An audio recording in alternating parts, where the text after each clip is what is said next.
Let's talk about graphing inequalities. Inequalities should not be new to you in an algebra class. You've seen them before, you've worked with them. You should know what this symbol is representing. I can totally understand why this bottom problem throws kids off, and I'm going to teach you a quick trick for when you have it written out with the variable on the right side instead of the left like we typically will see it. So pay close attention, and I'll show you in about a minute and a half how to do this bottom problem, which typically causes mistakes with my students.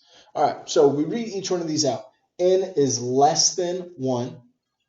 A is greater than or equal to 2.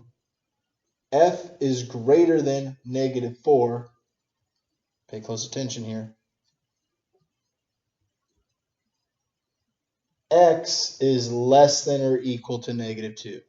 Notice how I read that one out. I read it out backwards.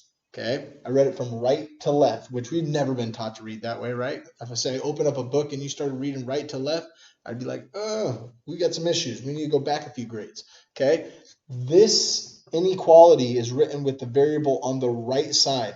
One of the key tips or tricks that I always tell my students is read the variable first.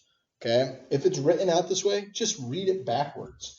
Because when you read the variable first, what it's telling you is, are your numbers for that variable supposed to be bigger or smaller than the number you see? Could I read it the other way? Absolutely. -2 is greater than or equal to x. But then I have to stop and think about, and I have to process what that actually means. -2 is greater than or equal to x. Okay, so if -2 is greater than, it's bigger. All my other numbers are smaller, so x is really smaller than 8. I have to go back and just do this extra bit of processing. Don't spend your time doing stuff that you don't need to do. Just read these backwards. Always read the variable first. Always read the variable first.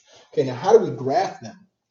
These two right here, they don't have the line underneath, meaning we are not including that number. It's not supposed to be included. It's just all the numbers that are bigger or smaller.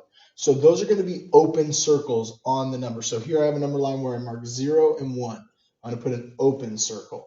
Here I have f is greater than -4. So I go to -4, I put an open circle.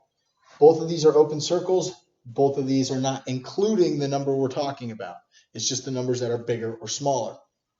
Here I have line underneath, line underneath. So I'm talking about A is greater than or equal to 2. So we want to include the number 2. And x is less than or equal to -2. So here I'm going to go to 2. I'm going to make a circle. And then I'm going to circle it in. Fill it in because I want to include 2. A is greater than or equal to. We also can say 2 works. And then here I have x is less than or equal to -2. So I go to the -2, make a circle, and fill it in. So we have empty circles here and here where we don't include the number. And we have closed circles here and here where we do include the number. So that's one key thing you need to understand when we are making these graphs. Second thing is, what direction do we go?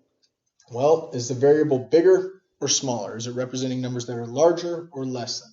Okay, n is less than 1. So I'm going to go up and to the left. Any number less than 1 on the number line is to the left. Any number less than 1 can be n. I've just graphed the possibilities of what n can be. A is greater than. Greater than is to the right, larger. Up and to the right. Any number bigger than 2, 3, 4, 5, 6, 7, 8, 9. Okay, those numbers would work for A in that inequality. F is greater than -4. Greater than is numbers that are to the right. So I'm going to draw that arrow and say anything that's bigger than a -4, that can be an F. I don't want to include -4 though, because it's an open circle. And last but not least, x is less than or equal to -2. X is less than or equal to -2. Numbers that are less than are to the left. So if it's greater than, you go to the right. If it's less than, you go to the left. Thank you for watching. Study hard, practice these, and good luck on your upcoming tests.